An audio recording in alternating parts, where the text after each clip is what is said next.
ভারতের ওয়েস্ট বেঙ্গলে ভোটকে ঘিরে তীব্র উত্তেজনা, রাজনৈতিক মাঠ এখন গরম হয়ে উঠেছে মোদি মমতা রাহুলের ত্রিমুখী লড়াইয়ে।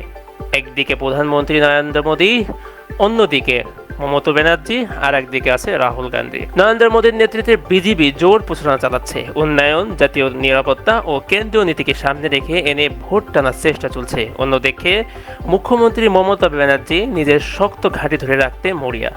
তৃণমূল কংগ্রেস বলছে তারা রাজ্যের উন্নয়ন আর স্থানীয় ইস্যু দিয়েই জনগণের আস্থা ধরে রাখবে। এদিকে কংগ্রেস নেতা রাহুল গান্ধীও মাঠে নেমে জোরালো প্রচারণা চালাচ্ছেন।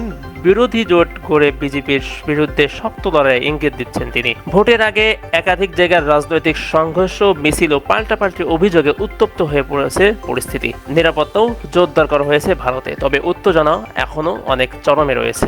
বিশ্লেষকরা বলছেন এই ভোটের ফল শুধু পশ্চিমবঙ্গ নয়, পুরো ভারতের রাজনীতির বড় প্রভাব ফেলতে পারে।